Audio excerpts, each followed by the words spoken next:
Hello friends, शुरू करते हैं अगला chapter number 11, surface area and volumes.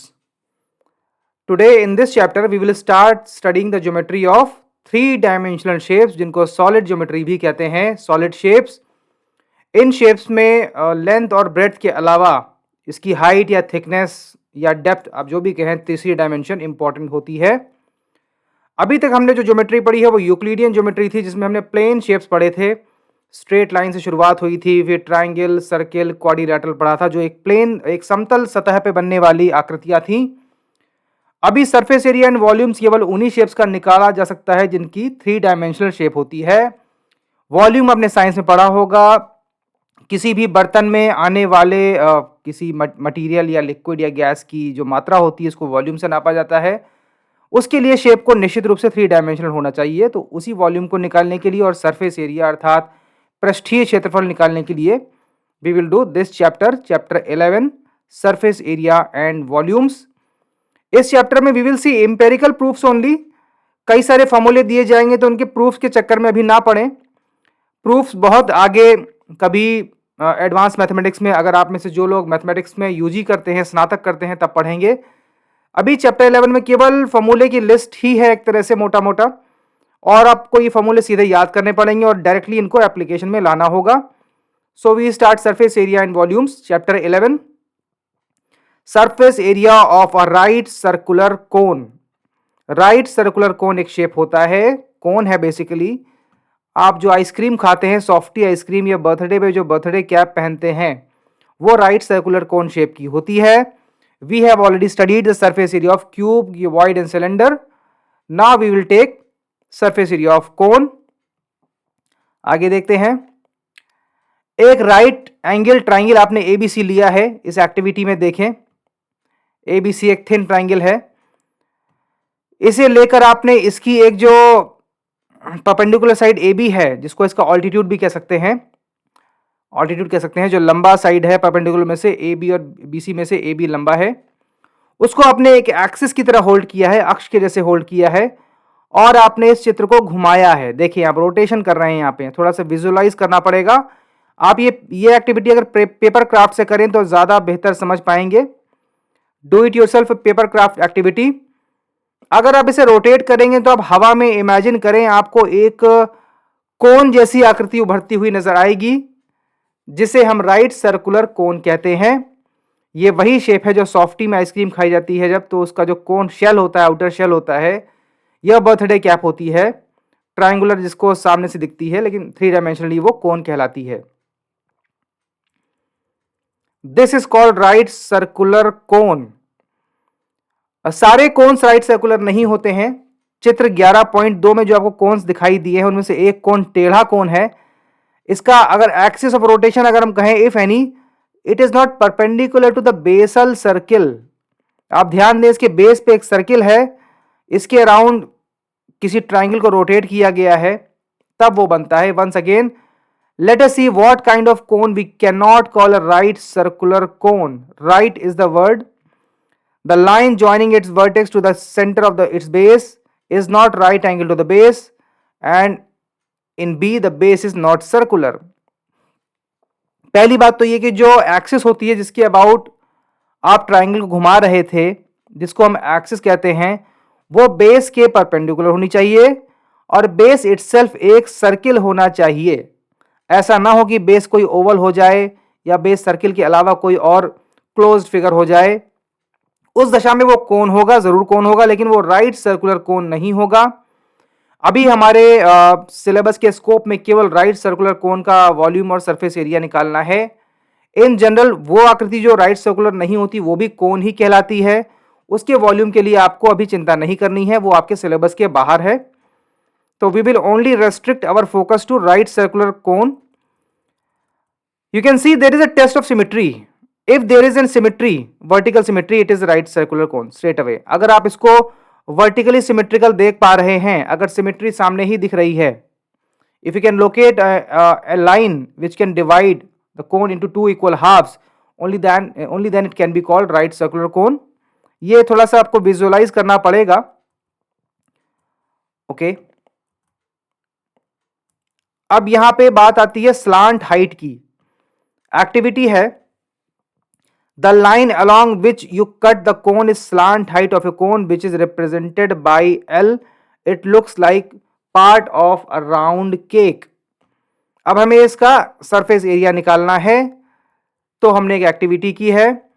इस एक्टिविटी में क्या किया है, cut out A neatly made paper cone that does not have any overlapped paper straight along its side, opening it out to see the shape of paper it forms the surface of cone. आपने जैसे ही इस कोन को खोला, एक as पे काटा और इसे खोल के जब आप फैलाएंगे तो आपको मिलेगा एक सर्किल का एक पार्ट मिला है, और ये सर्कुलर पार्ट जो डायग्राम सी में आएगा 11.3 में, यही इसकी सरफेस है, यही सरफेस एरिया हमें निकालना है।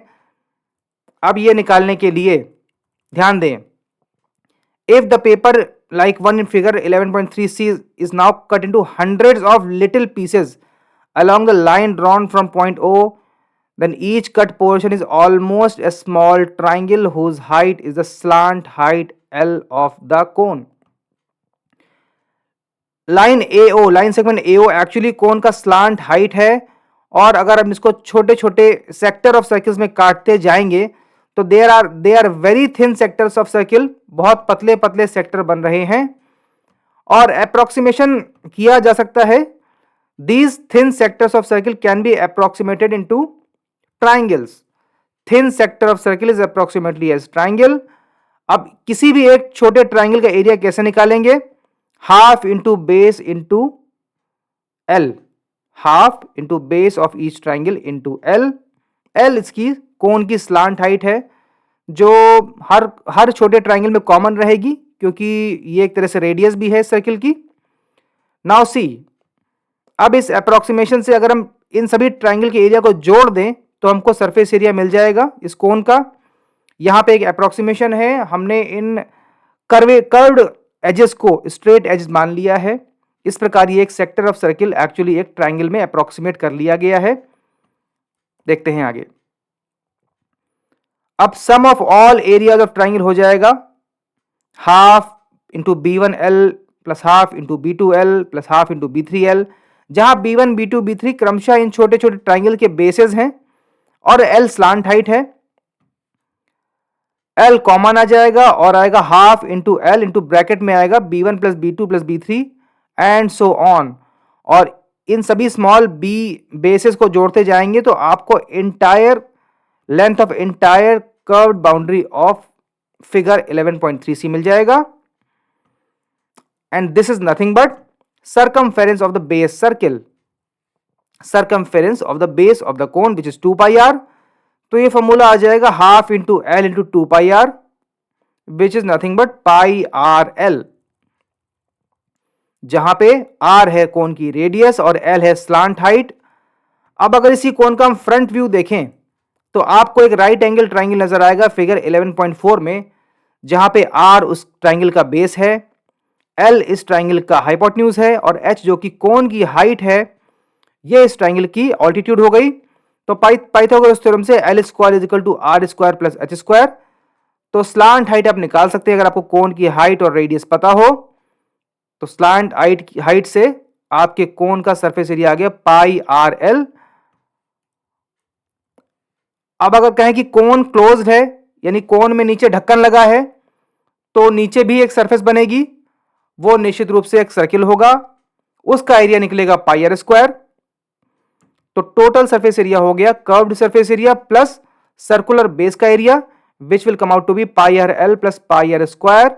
यहां से आ जाएगा pi r bracket l plus r. अब इस फॉर्मूले को आपको सीधे याद रखना है और अप्लाई करना है, और क्वेश्चंस बहुत सिंपल हैं, सीधे फॉर्मूला में वैल्यू पुट करनी है और आंसर निकालना है। तो इसमें ज्यादा कोई एनालिसिस का स्कोप फिलहाल नहीं है। We will see if it is necessary, then we will cover it in summary class. Find curved surface area of right circular cone whose slant height is 10 and base is R. सीधे pi r L आपको लगाना है। अगले सवाल में आपको height दी है और रेडियस दी है, यहां से आप L निकाल सकते हैं। L is slant height is nothing but under root R square plus S square. फॉर्मूले में वैल्यू रखिए और ये क्वेश्चन सीधे सीधे सॉल्व हो जाएंगे। एग्जाम्पल 3 थोड़ा अच्छा है, थोड़ा प्रैक्टिकल है, साइंटिफिक है। अ कॉर्न कॉब, भुट्टा, shaped somewhat like a cone, somewhat like a cone, यहां पे एक अप्रोक्सीमेशन है। Has radius of is broadest end 2.1 centimetre and height 20 centimetre. If each 1 centimeter of surface of the cob carries an average of 4 grains, find how many grains you would find on the entire cob. एक भुट्टे को आपने approximation दिया है कोन का, आपने मान लिया कि चलो फेयरली एजम्पशन किया कि एक ये भुट्टे का जो है फ्रूट है ये कोन को रिप्रेजेंट करता है, और कुछ सैंपलिंग की आपने और पाया कि 1 सेंटीमीटर स्क्वायर में 4 दाने आते हैं, तो भुट्टे के एक कॉब में कितने दाने आएंगे, आपको दानों की संख्या निकालनी है। यह है wonderful application of surface area. यहां पे मैं कहना चाहूंगा कि इसमें हमें मैथमेटिकल मॉडलिंग जल्दी ही एक चैप्टर आने वाला है, एंड सैंपलिंग। ये वो मेथड्स हैं जिनके चलते हम मैथ्स के फॉर्मूले को रियल लाइफ में अप्लाई करते हैं और थोड़े अप्रोक्सीमेशन करने के साथ कई रियल लाइफ प्रॉब्लम्स को सॉल्व कर लेते हैं to a very close approximation. We will take up appendix 2 at last. इन्हीं मेथड से, इसी प्रकार के मेथड से काउंटिंग लीव्स ऑफ ट्री, पेड़ों की पत्तियां भी गिनी जाती हैं। थोड़ा सा स्टैटिस्टिक्स का इस्तेमाल भी होता है जो अगला ही चैप्टर है। तो देखते हैं ये सवाल कैसे किया जाएगा। आपको अगर इस कोन का सरफेस एरिया पता लग जाए तो आप कहेंगे अगर 1 सेंटीमीटर स्क्वायर में 4 दाने हैं तो एंटायर सरफेस एरिया को 4 से गुणा कर देंगे। सिंपली आंसर ये है। इस क्वेश्चन में आपको दिया गया है since grains of corn are found only on the curved surface of the corn, we would need to know the curved surface area to find total number of grains. In this question we are given height of cone, therefore we need to find its slant height. आपको radius और height दी है तो slant height निकाल लेंगे, बहुत simple है। Slant height आते ही surface area निकालना चुटकियों का काम है। पाई आर एल मेथड से आपने सरफेस एरिया निकाला, 132 अप्रोक्सीमेटली आ गया। अब 1 सेंटीमीटर स्क्वायर में 4 दाने हैं तो इसी को आपने 4 से मल्टीप्लाई कर दिया, अप्रोक्सीमेटली 530 आ गया नंबर ऑफ ग्रेन्स। अब यहां से आप कुछ भी कर सकते हैं, इसकी कॉस्ट निकाल सकते हैं, क्योंकि कॉस्ट तो दानों के वेट के हिसाब से ही होगी। इतने दानों का कितना वेट है उसका आप इस कॉर्न कॉब की कॉस्ट निकाल सकते हैं। ठीक है, यहां पे मैथमेटिकल मॉडलिंग की झलक है, क्योंकि आपने कोन को एग्जैक्टली कोन नहीं था, आपने इसे कोन मान लिया। इसको सैंपलिंग टेक्निक्स भी कहते हैं। By these methods we find number of leaves and flowers in a tree और numbers of trees in a forest. हम लोग ये सब देखेंगे मैथमेटिकल मॉडलिंग वाले चैप्टर में। एक्सरसाइज 11.1 बहुत सिंपल है। यहां पे आपको इन फॉर्मूलों को सीधे ही अप्लाई करना है। Assume pi is equal to 22/7 unless stated otherwise. Diameter of a base of a cone is 10.5, height 10 दी है। Find curved surface area. आपको diameter of base दिया है 2r और slant height आपको l दी है, तो diameter से आप radius निकाल सकते हैं। Then pi r l apply कर दें। Find total surface area of cone, slant height 2l है, डायमीटर ऑफ बेस 24 है, आपको 2r और l दिया है। You can do it. बाकी सवाल बहुत आसान है। सरफेस एरिया ऑफ स्फीयर देखा जाए, छोटे छोटे टॉपिक हैं, केवल फॉर्मूले को हम एक बार लिस्ट देख लेंगे, क्योंकि प्रूफ में तो जाना नहीं है, इसलिए फॉर्मूले की लिस्ट तक ही सीमित रखा जाएगा इस क्लास को और इस चैप्टर को, और सीधे आपको फॉर्मूले याद रखने होंगे। यहाँ पे चैलेंज है फॉर्मूले याद रखने का, क्योंकि सवाल बहुत आसान आएंगे, थोड़ा सा कैलकुलेशन डिफिकल्ट हो सकता है, लेकिन in the end formula based ही होंगे। ज़्यादा इसमें कुछ अभी कॉन्सेप्चुअल नहीं है। हाँ, विजुअलाइजेशन ज़रूरी है। आप सॉलिड शेप्स को देखें, इमेजिन करें, बना के देखें। अगर मॉडलिंग क्ले है आपकी जिससे खिलौने बनाते थे तो वो करके देखें। Surface area of sphere, sphere क्या होता है? देखिए, circle is a shape of plane. अगर किसी दिए गए बिंदु से कांस्टेंट डिस्टेंस पे सभी पॉइंट्स को प्लॉट किया जाए तो हमको प्लेन में एक सर्किल नजर आता है, और स्पेस में हमें एक स्फीयर नजर आएगा। स्पेस का अर्थात होता है 3 डायमेंशनल स्पेस। किसी दिए हुए पॉइंट से फिक्स डिस्टेंस पे अगर स्पेस में सभी पॉइंट्स को ड्रॉ किया जाए या मार्क किया जाए, then we will get a sphere, जिसका वो फिक्स पॉइंट सेंटर हो जाएगा and radius will be the distance. What is a sphere? आप देखें, is it same as circle? Can you draw circle on paper? Yes, you can, because circle is a plane. ठीक है, अब circle को अगर आप किसी डायमीटर के अराउंड घुमाएंगे, रिवॉल्व करेंगे, रोटेट करेंगे तो आपको स्फीयर नजर आएगा। ये एक्सरसाइज आप करके देखें। So a sphere is a three-dimensional figure, solid figure, which is made up of all points in the space which lie at a constant distance called radius from a fixed point called the center of the space. अब यहाँ पे surface area निकालने के लिए एक empirical method का इस्तेमाल किया गया है। क्या है कि एक रस्सी ली गई है, उसको एक सर्कुलर बॉल के चारों तरफ वैसे ही लपेटा गया जैसे लट्टू पे लपेटा जाता है। पता नहीं आपने लट्टू खेला है कि नहीं, ये सब पुराने ट्रेडिशनल टॉयज हैं, पहले खेले जाते थे जब डिजिटल गेम्स नहीं थे, और गांव में कंट्री साइड अभी भी खेले जाते हैं। इसमें रस्सी बांधी जाती है और रस्सी को झटके से खींचा जाता है, तो फ्रिक्शन के कारण लट्टू में एक मोमेंटम क्रिएट होता है, फिर लट्टू रिवॉल्व करता है और घूमता रहता है। उसी तर्ज पे जो रस्सी लपेटने का पैटर्न था, एक सर्कुलर, एक आपने स्फेरिकल बॉल ली है, थोड़ी सी रफ सरफेस होनी चाहिए, and try to do this with rough string. कोई खुरदुरा धागा लें या ऊन ले सकते हैं, उसको लपेट के अगर आप बॉल को पूरा कवर करेंगे, फिर उस रस्सी की नाप लें, फिर उसी डायमीटर के 4 सर्किल बनाएं, उन पर भी उसी रस्सी को उसी तरह लपेटें, और आप पाएंगे इन चारों को मतलब 4 गुना कर दिया जाए तब वो इस स्फीयर के चारों तरफ लपेटी गई रस्सी के लेंथ के बराबर आती है। तो ये एक एम्पेरिकल प्रैक्टिस है। एक्चुअली फॉर्मूला निकालने का जो मेथड है उसमें हायर मैथमेटिक्स इन्वॉल्व है, तो इसको एंगेज ना करते हुए आपको थोड़ा सिंपल वर्जन दिखाया गया है। तो वहां से सीधे फॉर्मूला आ जाता है, surface area of sphere is equal to 4 pi are square, 4 times the area of circle of radius R, 4 into pi are square. ये एक अप्रोक्सीमेशन है, this is again an empirical formula, आपको बस ये फॉर्मूला याद रखना है। तो सरफेस एरिया ऑफ स्फीयर, जिसमें केवल रेडियस इंपॉर्टेंट होती है क्योंकि सर्किल की तरह स्फीयर की भी केवल एक ही डायमेंशन होती है, रेडियस, तो यहां से 4 पाई आर स्क्वायर हो गया। अब मन में याद रखिए कि सर्किल का एरिया का चौगुना होता है स्फीयर का एरिया अगर रेडियस सेम है तो। आगे हेमिस्फीयर, इसको अगर हाफ कर देंगे तो आधा हो जाएगा, 2 पाई आर स्क्वायर हो जाएगा। और अगर हेमिस्फीयर का बेस कवर्ड है तो एक ढक्कन लग जाएगा, उस सर्कुलर ढक्कन की एरिया हो जाएगी पाई आर स्क्वायर, तो 2 पाई आर स्क्वायर में पाई आर स्क्वायर ऐड हो जाएगा, तो total surface area of closed hemisphere, total surface area of closed hemisphere will be 3 pi are square. बहुत आसान है, कॉमन सेंसिकली आप इसको फिगर आउट कर सकते हैं। Find surface area of sphere of 7 centimetre, बहुत आसान है, सीधे वैल्यू फीड करनी है। Find curved surface area and total surface area, curved में केवल आपको पृष्ठीय क्षेत्रफल निकालना है वक्रीय सतह का, और टोटल में वक्रीय सतह और जो आपका आधार वृत्त है उसके क्षेत्रफल को जोड़ना है। आसान उदाहरण है। अगेन सरफेस एरिया की जब बात आती है तो पेंटिंग वाले सवाल जरूर आते हैं। आपको पेंटिंग की कॉस्ट पर एरिया दी जाएगी, टोटल सरफेस एरिया निकालना रहेगा, उसको कॉस्ट से मल्टीप्लाई करना होगा, तो टोटल कॉस्ट ऑफ पेंटिंग आ जाएगी।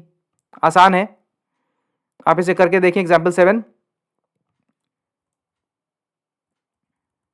Okay, a hemispherical dome of building needs to be painted if circumference of base is 17, find the cost of painting given the cost of painting is 5 rupees 5 per 100 centimetre square. आपको surface area निकालना, just like आप 2D figures का निकालते थे, उसको फिर आप cost से मल्टीप्लाई कर दें तो टोटल आपकी एक्सपेंडिचर निकल आएगा। सीधे सवाल है, बस थोड़ा उसमें कैलकुलेशन दशमलव देखिए उसको जटिल बनाया गया है, because there is no other way these questions can be complicated at your level. Exercise 11.2 again simple questions हैं। सवाल नंबर 7 देखें, थोड़ा सा एस्ट्रोनॉमिकल या फिजिक्स की फील आएगी। Diameter of moon is approximately 1/4 of diameter of earth, find ratio of their surface area. अब diameter चौथाई है तो रेडियस भी 1/4 हो जाएगी। अर्थ की रेडियस r है तो मून की r/4 हो जाएगी। अकॉर्डिंगली अगर आप सरफेस एरिया निकालें तो आपको अनुपात 16 का नजर आएगा, क्योंकि यहां पे रेडियस का स्क्वायर हो जाता है। Area varies as square of radius, area is directly proportional to square of radius. तो जब रेडियस आधी होगी तो एरिया 1/4 हो जाएगा, रेडियस 1/3 होगी तो एरिया 1/9 हो जाएगा, रेडियस 1/4 होगी तो एरिया 1/16 हो जाएगा, एंड सो ऑन। ये सवाल आप आसानी से कर लेंगे। ओके, फिलहाल हमने कवर किया है सरफेस एरिया। अगले क्लास में we will cover volume quickly, उसमें भी बस 2-4 फॉर्मूले हैं और उसके सवाल देख लिए जाएंगे और ये चैप्टर छोटा ही रखा जाएगा। बाद में समरी में इसकी चीजें देख ली जाएंगी इफ एनी कॉम्प्लिकेशन अराइजेस। तो surface area part is over. We have seen surface area of cone and surface area of sphere. In next class we will see volume of cone and volume of sphere. This class is over.